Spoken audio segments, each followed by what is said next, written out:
बहुत समय पहले की बात है। एक सुंदर राज्य था, सोहनपुर। यह राज्य हरे भरे खेतों, गगनचुंबी पहाड़ों और गहरी नदियों से घिरा हुआ था। यहाँ के लोग मेहनती और सरल स्वभाव के थे।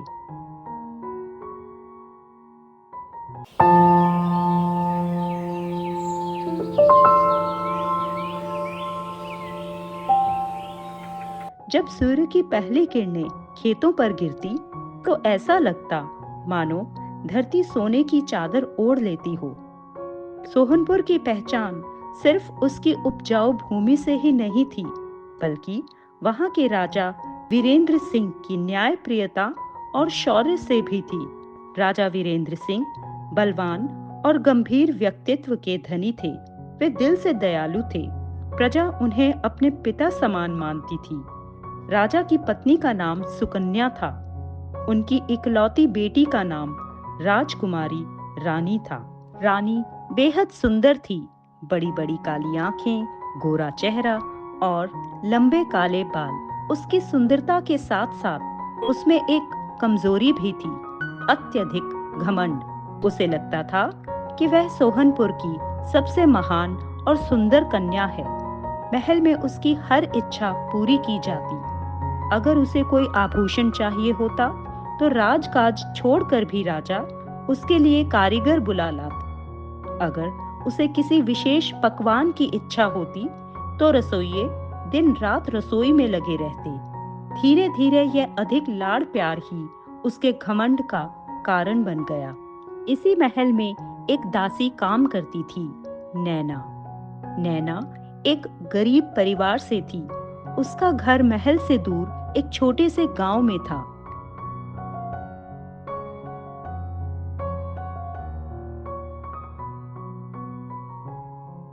नैना अपने घर में अपनी बीमार माँ गौरी के साथ रहती थी। गौरी की तबीयत लंबे समय से खराब रहती थी। वह अधिकतर बिस्तर पर ही पड़ी रहती। दवा की व्यवस्था करना गरीब नैना के बस में नहीं था। इसलिए उसने सोचा कि अगर वह महल में काम करेगी, तो कुछ पैसे मिलेंगे और माँ का इलाज करा सकेगी।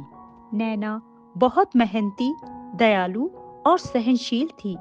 सुबह सुबह उठकर महल की सफाई करती, फिर राजकुमारी के कपड़े, आभूषण और कमरे की देखभाल करती। लेकिन राजकुमारी कभी भी उसकी मेहनत की कद्र नहीं करती थी। रानी अक्सर गुस्से में नैना पर चिल्लाती। ओ नैना, ये गहने ठीक से चमक क्यों नहीं रहे हैं? क्या तेरे हाथों में ताकत नहीं? इतनी भी आलसी क्यों हो तुम?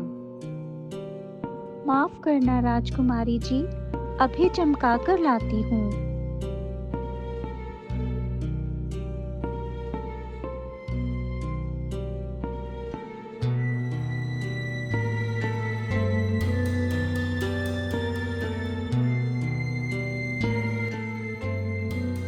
नैना के मन में कभी विद्रोह नहीं था। वह जानती थी कि उसका कर्तव्य है काम करना, और वह ईमानदारी से करती रही। लेकिन हर बार रानी के कठोर शब्द उसके दिल को चीर देते। महल का काम खत्म करके नैना गांव लौटती।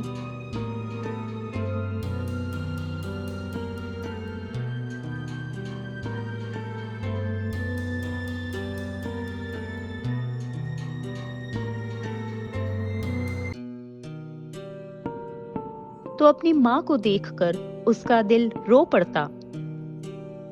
माँ, तुम चिंता मत करो, एक दिन मैं जरूर तुम्हें अच्छा इलाज दिलवाऊंगी। बेटी, तू मेरी सबसे बड़ी दौलत है। बस खुश रहना। मैं भगवान से यही प्रार्थना करती हूँ कि तुझे कभी तकलीफ ना हो। उधर राजकुमारी रानी का स्वभाव और अधिक अहंकारी होता जा रहा था। एक दिन महल में बड़ी दावत रखी गई। राज्य के मंत्री, सैनिक और गांव के मुखिया सब आमंत्रित थे। सबने राजकुमारी की सुंदरता की प्रशंसा की। राजकुमारी जी, आपकी सुंदरता तो अप्सरा जैसी है। ये तो सच है।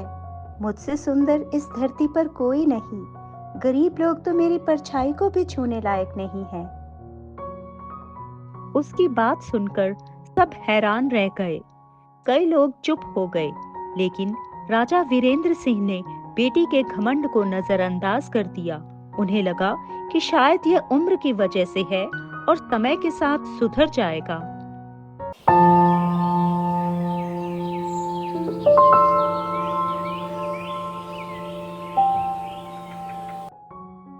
एक दिन की बात है। सोहनपुर के महल में सुबह सुबह रौनक थी। रसोइयों ने स्वादिष्ट पकवान बनाए थे। महल की दीवारों पर रंग बिरंगे फूलों की सजावट की जा रही थी। कारण यह था कि उस दिन राजकुमारी रानी का जन्मदिन था। राजा वीरेंद्र सिंह ने पूरे राज्य में ऐलान करवाया था। रानी अपने जन्मदिन के दिन मंदिर आती है भगवान का आशीर्वाद लेने। नैना भी रानी के साथ आती है और कुछ दासियां भी रानी के साथ उस मंदिर में आती हैं। तभी उस मंदिर में एक बहुत बूढ़ी स्त्री भी आई। उसके बाल सफेद और बिखरे हुए थे, शरीर दुबला पतला, कपड़े फटे पुराने। वह धीरे धीरे कदम रखते हुए रानी के पास आ पहुंची। कोई मुझे तो निवाले खिला दे। राजकुमारी रानी, आज तुम्हारा जन्मदिन है। अगर मुझे एक रोटी मिल जाए तो मैं तुम्हें आशीर्वाद दूंगी। तुम्हारा जीवन सुखमय हो जाएगा। अरे, ये कौन भिखारन मेरे पास आ गई? तुम्हारी हिम्मत कैसे हुई मेरे सामने कदम रखने की? बेटी, मैं भूखी हूँ, 2 निवाले दे दो। बदले में मैं तुम्हें सच्चे दिल से आशीर्वाद दूंगी। आशीर्वाद? तेरे जैसे गंदे, मैले, बूढ़े और गरीब की दुआ का मैं क्या करूंगी? मेरी किस्मत पहले से ही सबसे ऊंची है। जा, यहाँ से दफा हो जा। दासी, इस बुढ़िया को तुरंत यहाँ से बाहर निकालो। राजकुमारी जी, कृपया ऐसा मत कीजिए। भूखों को खिलाना पुण्य है। भगवान नाराज हो सकते हैं। चुप रहो दासी, मुझे आदेश मत दो। तुम्हारी औकात नहीं है मुझसे बहस करने की। घमंडी लड़की, तूने मुझे अपमानित किया है। याद रख, तेरी सुंदरता ही तेरा घमंड है। इसलिए आज मैं तुझे श्राप देती हूँ। तेरे इसी चेहरे पर ऐसे दाग उभरेंगे कि तू खुद को आईने में देखने से डर जाएगी। और तब तुझे समझ आएगा कि असली सुंदरता दिल में होती है, चेहरे पर नहीं।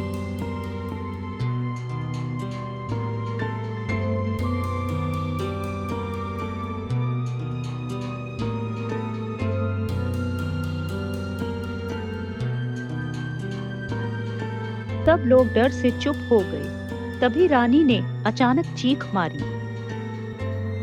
आह, ये क्या हो रहा है?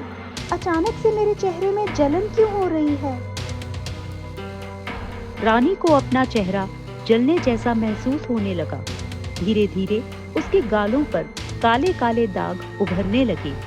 उसकी चमकदार त्वचा पर भद्दे निशान फैल गए। राजकुमारी का चेहरा, ये क्या हो गया? राजकुमारी, आपके चेहरे को क्या हो गया? आपके चेहरे पर काले दाग हो गए हैं। आपका चेहरा तो बहुत ही खराब दिख रहा है।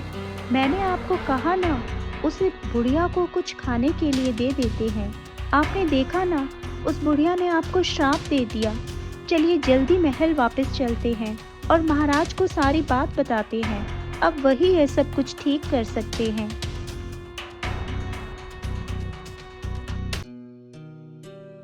पिताजी, मुझे बचाइए। मेरी सुंदरता चली गई। देखिए ना, मेरे चेहरे को क्या हो गया है। ये सब कुछ इस नैना की वजह से हुआ है। बेटी, तुम्हारे चेहरे में यह सब क्या कुछ हो गया है? अभी तो तुम महल से अच्छी तरह से बाहर गई थी और फिर वापस आने के बाद तुम्हारा चेहरे को क्या हो गया? तुम्हारे साथ क्या हुआ, मुझे अच्छे से बताओ। पिताजी, इस नैना के साथ आज मैं मंदिर गई थी। मंदिर में एक बुढ़िया आई थी। मैंने दासी से कहा, इस बुढ़िया को मेरी नजरों से दूर ले जाओ, लेकिन किसी ने मेरी नहीं सुनी और उस बुढ़िया ने मेरी सुंदरता को देखकर मुझे श्राप दे दिया कि मेरे चेहरे में इतना दाग हो जाएगा कि मैं अपने चेहरे को आईने में देखने में डरूंगी।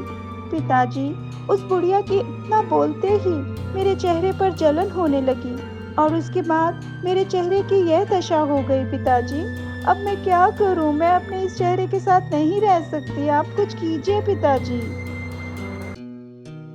घबराओ मत बेटी, कुछ नहीं होगा तुम्हें। वैद्य अभी आते ही होंगे, सब ठीक हो जाएगा। तुम पहले की तरह ही सुंदर दिखने लगोगी। तुम्हारे पिताजी तुम्हें कुछ नहीं होने देंगे, भरोसा रखो बेटी। राजा तुरंत अपने सैनिकों को आदेश देते हैं।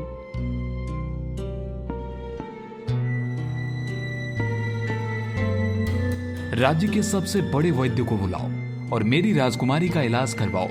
मैं नहीं चाहता कि मेरी बेटी और परेशान हो। मैं अपनी बेटी को परेशान होते हुए नहीं देख सकता। जितना जल्दी हो सके मेरी बेटी को ठीक किया जाए।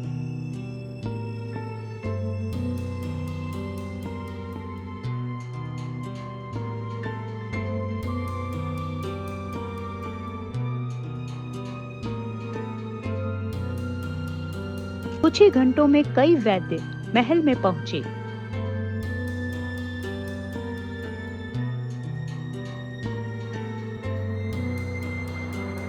उन्होंने तरह तरह के लेप और औषधियां लगाई, मंत्र पढ़े, लेकिन कोई असर नहीं हुआ। रानी दर्पण में अपना चेहरा देखती और चिल्ला उठती, नहीं, ये मैं नहीं हूँ।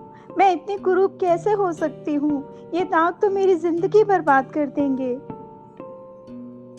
राजकुमारी रानी, धैर्य रखिए, सब ठीक हो जाएगा। अगर आप इस तरह चिल्लाती रहेंगी तो महल के सभी लोगों को यह पता चल जाएगा कि आपके चेहरे को कुछ हुआ है और राजा भी चिंतित रहेंगे। इसलिए आप धैर्य बनाए रखिए, आपका चेहरा पहले की तरह सुंदर दिखने लगेगा। नैना चुपचाप यह सब देख रही थी। उसे रानी पर दया आई। उसने मन ही मन सोचा, काश राजकुमारी ने उस बुढ़िया को थोड़ा सा दान दे दिया होता। भूखों को ठुकराना कभी अच्छा नहीं होता। शायद यह सब उसके भाग्य में लिखा था। राजकुमारी रानी के चेहरे पर दाग पड़ चुके थे। महल का माहौल उदास और बेचैन था। जहां पहले संगीत और हंसी गूंजती थी, अब वहां सन्नाटा था। राजा वीरेंद्र सिंह ने दूतों को आदेश दिया,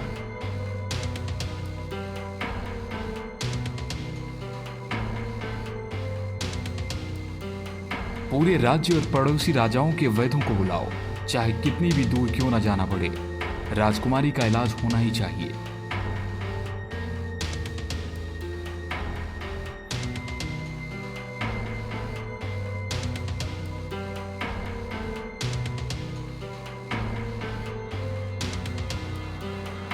कुछ ही दिनों में देश विदेश से नामी वैद्य महल पहुंचे।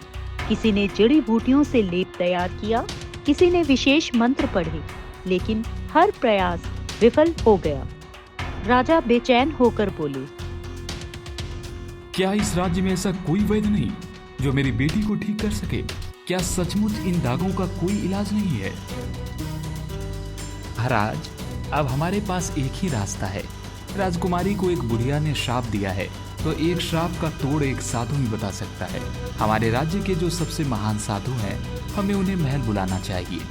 मुझे पूरा यकीन है कि राजकुमारी को ठीक करने के लिए उनके पास कोई न कोई उपाय जरूर होगा।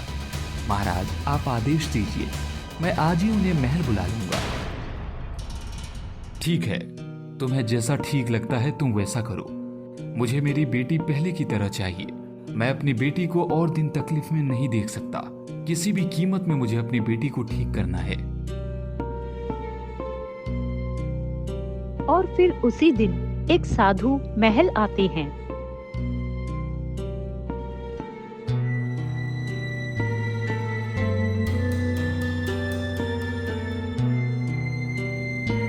महाराज, मैंने सुना है कि राजकुमारी एक श्राप का शिकार हुई है।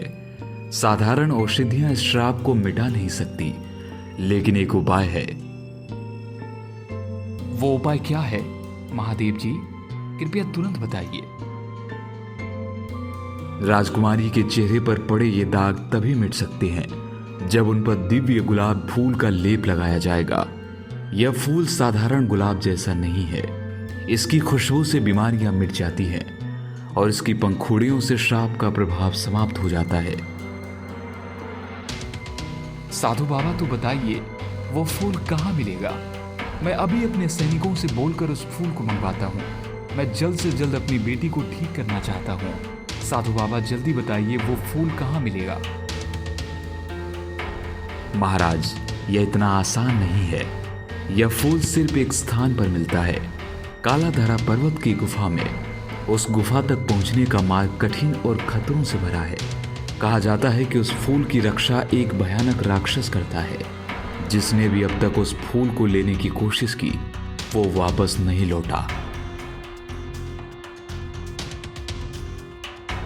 राजा वीरेंद्र सिंह ने कुछ देर सोचा और फिर दृढ़ स्वर में बोले, यदि यह फूल ही मेरी बेटी को ठीक कर सकता है तो चाहे कितनी भी मुश्किल क्यों ना हो, इसे लाना ही होगा।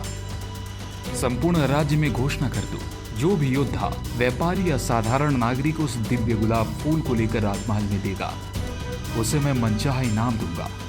धन, भूमि, जो चाहे सब कुछ मिलेगा। सेनापति ने झुककर आदेश स्वीकार किया और पूरे राज्य में नगाड़े बजने लगे।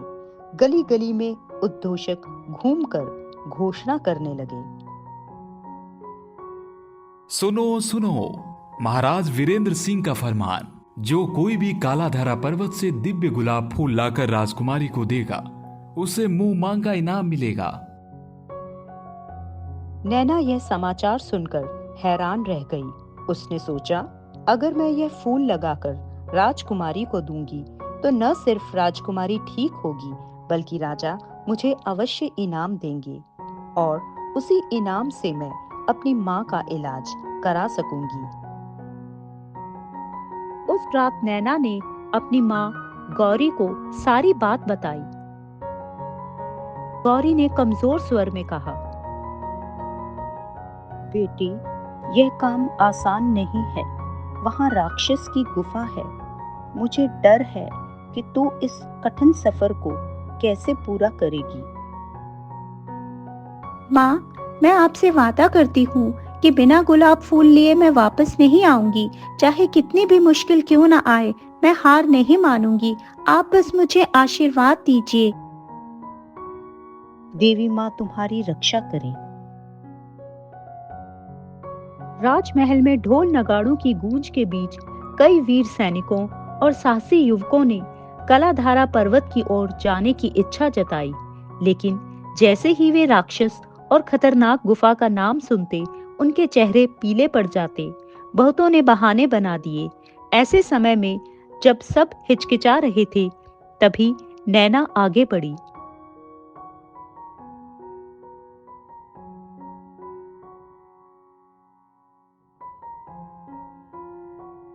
नैना महल के आंगन में जाकर राजा वीरेंद्र सिंह से बोली, महाराज, अगर आप मुझे अनुमति दें तो मैं वह गुलाब फूल लाने जाऊंगी। महल के मंत्री और सैनिक चौंक गए। ये कैसे हो सकता है? एक साधारण दासी इतना कठिन काम कैसे कर सकती है? हाँ, यह काम तो किसी वीर योद्धा का है, न कि किसी लड़की का। महाराज, शायद किसी और के लिए यह असंभव हो, लेकिन मेरे लिए नहीं। मैं यह काम सिर्फ राजकुमारी के लिए नहीं कर रही, बल्कि अपनी बीमार माँ के लिए कर रही हूँ। अगर देवी कृपा करेंगी तो मैं अवश्य सफल होंगी। राजा वीरेंद्र सिंह ने नैना की आंखों में दृढ़ निश्चय देखा। उन्होंने अपने सैनिकों से कहा, उसे घोड़ा और आवश्यक सामान दो। उसका मार्गदर्शन करने के लिए हम प्रार्थना करेंगे। नैना, मैं तुम्हारी हिम्मत की तारीफ करता हूँ। इस राज्य में एक से बढ़कर एक योद्धा है, लेकिन किसी ने भी उस फूल को लाने की हिम्मत नहीं दिखाई, और जिससे मुझे बिल्कुल भी उम्मीद नहीं थी, वही उस फूल को लाने के लिए तैयार है। मैं तुम्हारी इस हिम्मत को देखकर बहुत खुश हूँ। नैना, मैं तुमसे वादा करता हूँ, तुम अगर अपनी बात पर खड़ी उतरती हो तो उस गुलाब के फूल को लेकर आती हो तो मैं तुम्हें मुंह मांगा इनाम दूंगा। लेकिन अगर तुम खाली हाथ पे वापस आओगी तो भी मैं तुम्हें इनाम जरूर दूंगा, क्योंकि तुम एक ऐसी लड़की हो जिसने उम्मीद दिखाने की भी हिम्मत की है। नैना, तुम्हारे रास्ते में कोई भी तरह की दिक्कत ना हो, इसीलिए मैं तुम्हें हर वो जरूरत की चीज देना चाहता हूँ जो तुम्हें जरूरत पड़ सकती है। बेटा, मेरा आशीर्वाद तुम्हारे साथ है। मैं भगवान से प्रार्थना करूंगा कि तुम्हें वो फूल जरूर मिले। और इस तरह नैना एक सुंदर सफेद घोड़े पर सवार होकर कलाधारा पर्वत की ओर निकल पड़ी। यात्रा की शुरुआत आसान नहीं थी। चारों ओर घना जंगल फैला हुआ था। ऊंचे ऊंचे पेड़, अंधेरा, पक्षियों की अजीब आवाजें। नैना ने हिम्मत नहीं हारी। वह सोच रही थी,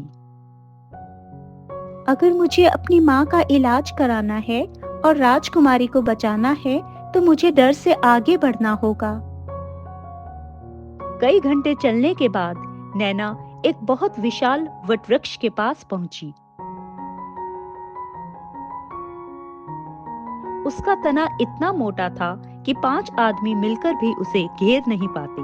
उसकी शाखाएं आकाश तक फैली थी। तभी उसे लगा मानो पेड़ की जड़ से कोई आवाज आ रही हो। बेटी रुको। नैना ने चौंक कर इधर उधर देखा, लेकिन वहां कोई इंसान नहीं था। डरो मत, मैं हूं अक्षयवट, इस जंगल का रक्षक वृक्ष। क्या सचमुच एक पेड़ बोल सकता है? हाँ, मैं साधारण पेड़ नहीं हूं। सदियों से इस जंगल में आने जाने वालों का मार्गदर्शन करता आया हूं। मुझे पता है तुम कालाधारा पर्वत की ओर जा रही हो। हाँ, मैं दिव्य गुलाब फूल लेने जा रही हूँ। कृपया मेरी मदद कीजिए। तेरा मार्ग आसान नहीं होगा। आगे नदी आएगी, वहां तू अकेली नहीं होगी।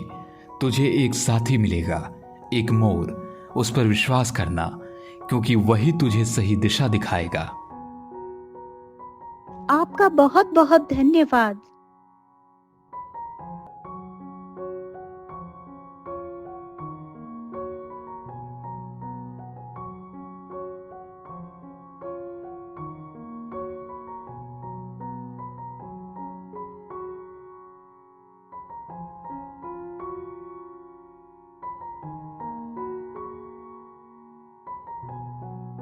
जंगल पार करते हुए नैना एक चमचमाती नदी के किनारे पहुंची। नदी का पानी साफ था, जैसे दर्पण हो।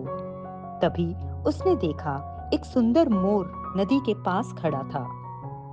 उसके पंख नीले, हरे और सुनहरी रोशनी से चमक रहे थे। स्वागत है नैना। तुम बोल सकती हो? हाँ, मैं साधारण पक्षी नहीं हूँ। मेरा नाम है सुहानी। मुझे अर्जुन ने भेजा है ताकि मैं तुम्हारी यात्रा में तुम्हारा मार्गदर्शन कर सकूं। तो क्या आप मुझे उस गुफा तक पहुंचा सकती हैं जहां दिव्य गुलाब फूल है? हाँ, लेकिन रास्ता खतरनाक होगा। वहां दैत्य, भ्रम और डरावनी परछाइयां मिलेंगी।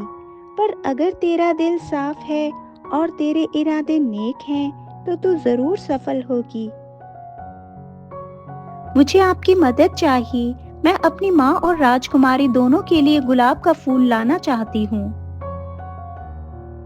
ठीक है, मैं तुम्हें उस पहाड़ तक लेकर जाऊंगी। उस पहाड़ तक जाना इतना आसान नहीं होगा। तुम घोड़े की मदद से उस पर्वत तक नहीं जा सकती हो। तुम मेरे ऊपर बैठ जाओ, मैं तुम्हें उस पर्वत में ले जाऊंगी।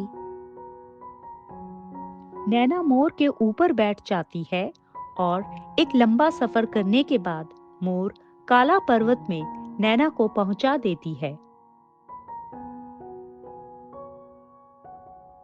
और नैना से कहती है, यहीं पर है वह फूल। नैना, मेरा काम यहीं पर खत्म होता है। अब मैं चलती हूँ। मैं तुम्हारे लिए प्रार्थना करूंगी कि तुम उस गुलाब के फूल को लेकर ही वापस लौटो। अब इससे आगे का रास्ता तुम्हें खुद ढूंढना है। हाँ, लेकिन यह राह आसान नहीं होगी। यहाँ से गुफा तक पहुँचने के लिए कई परीक्षाएं पार करनी होंगी।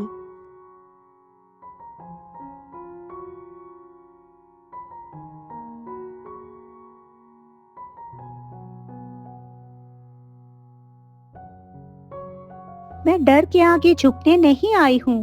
मुझे अपनी माँ और राजकुमारी दोनों के लिए यह फूल चाहिए। मैं तैयार हूँ, चाहे जो हो जाए, मैं पीछे नहीं हटूंगी।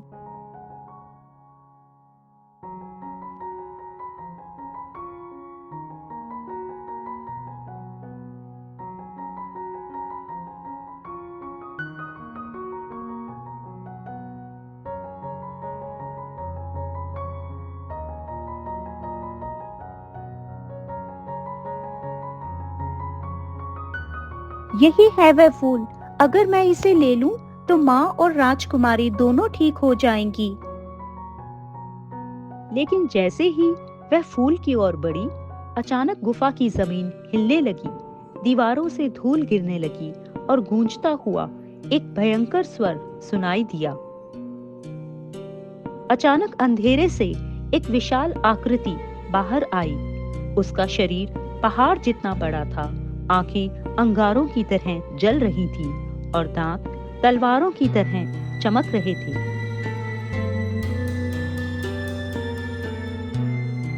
मैं हूं इस फूल का रक्षक राक्षस।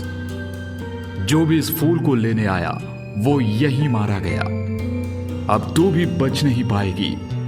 इस फूल को लेने के लिए तुझे मुझे मारना होगा और तू मुझे कभी मार नहीं सकती है। तूने इस गुफा में आकर बहुत बड़ी गलती कर दी है। अब तू यहां से बचकर नहीं जा सकती है। मैं लड़ने नहीं आई हूँ। मैं तो बस इस फूल की मदद से अपनी बीमार माँ और हमारी राजकुमारी को ठीक करना चाहती हूँ। तुम इंसान सब झूठे हो। सबके मन में स्वार्थ होता है। यह फूल लेने वाला सिर्फ अपने लाभ के लिए आता है। क्या तू चाहती है कि मैं मर जाऊं? मर जाओ? यह कैसा सवाल है? हाँ, यह फूल मेरी जीवन शक्ति है। अगर कोई इसे तोड़ ले तो मेरा जीवन समाप्त हो जाएगा। क्या तुम चाहती हो मैं मर जाऊं? क्योंकि तुम यह फूल तभी ले सकती हो जब मैं मर जाऊंगा। अगर तुमने इस फूल का एक पत्ता भी तोड़ लिया तो मैं मर जाऊंगा। क्या तुम मुझे मारकर यह फूल ले जाना चाहती हो? एक जिंदगी बचाने के लिए तुम दूसरे की जिंदगी खत्म करना चाहती हो। नैना की आंखों में आंसू आ गए। उसने धीरे धीरे आगे बढ़कर कहा, नहीं, मैं ऐसा कभी नहीं चाहूंगी। अगर इस फूल को तोड़ने से तुम्हारी मृत्यु होगी तो मैं यह फूल नहीं लूंगी। मेरी माँ बीमार है, राजकुमारी भी कष्ट में है, पर तुम्हारी जान लेना मेरे धर्म के खिलाफ है। मैं खाली हाथ लौट जाऊंगी, लेकिन तुम्हें नुकसान नहीं पहुंचाऊंगी। राक्षस उसकी बात सुनकर चौंक गया। उसके चेहरे का क्रोध धीरे धीरे शांत होने लगा। उसकी आंखों में हैरानी थी। क्या सचमुच तू इतना निस्वार्थ है? अब तक जो भी यहां आया उसने मेरी परवाह किए बिना फूल लेने की कोशिश की, लेकिन तू पहली है जिसने मेरी जान की चिंता की। अचानक गुफा में एक तेज प्रकाश फैल गया।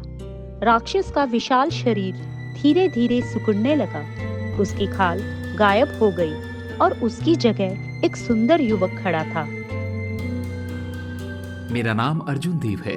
मैं किसी समय पड़ोसी राज्य का राजकुमार था।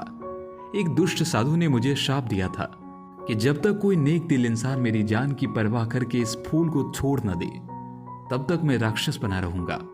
आज तूने मुझे उस श्राप से मुक्त कर दिया है। तो इसका मतलब अब तुम आजाद हो?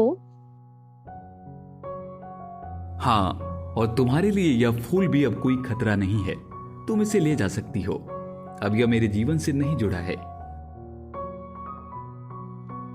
नैना ने कांपते हाथों से दिव्य गुलाब फूल तोड़ा। उसकी खुशबू से पूरी गुफा महक उठी। धन्यवाद राजकुमार, आपने मुझे यह मौका दिया। अब मैं अपनी माँ और राजकुमारी दोनों को बचा पाऊंगी। नैना, तुमने सिर्फ मुझे श्राप से मुक्त नहीं किया, बल्कि यह भी दिखाया कि असली सुंदरता इंसान के दिल में होती है। मैं तुमसे एक विनती करना चाहता हूँ, क्या तुम मेरी रानी बनोगी? मेरे साथ मेरे राज्य चलकर वहां की महारानी बनोगी? गुफा की हवा जैसे थम गई। नैना चुप रही। उसके सामने माँ की छवि, राजकुमारी का चेहरा और राजा का महल घूमने लगा। दिव्य गुलाब फूल हाथ में लिए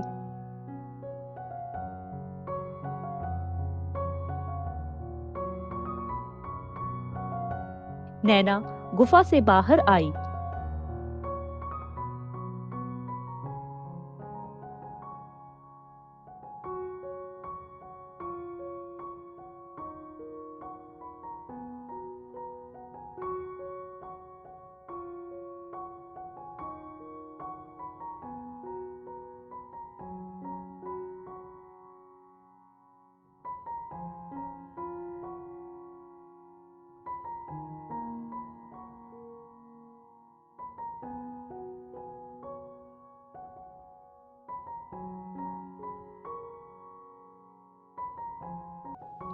महल में जब नैना पहुंची तो उसकी खबर तुरंत राजा तक पहुंची।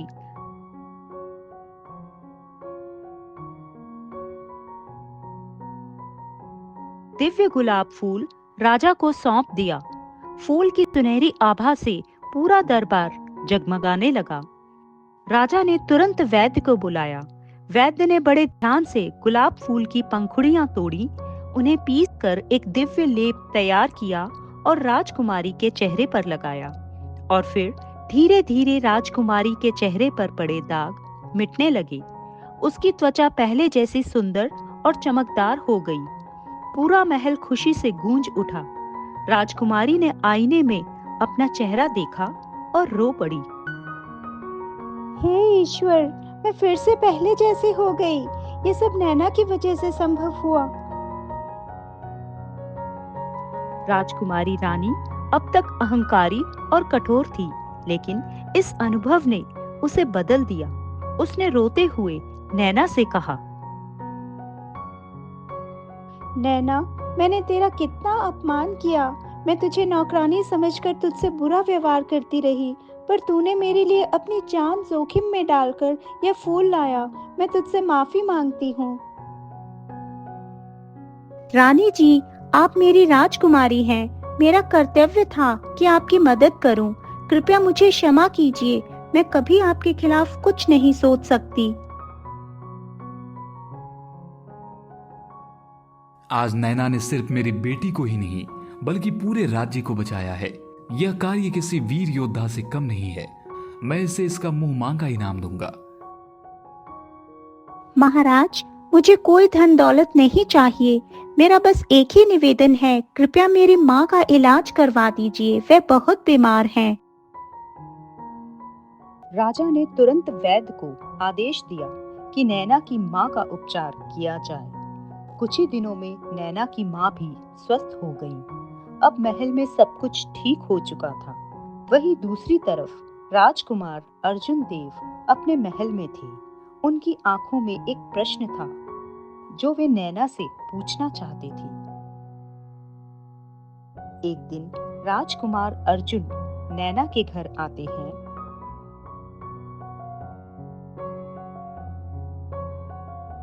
और नैना की माँ से नैना का हाथ मांगते हैं।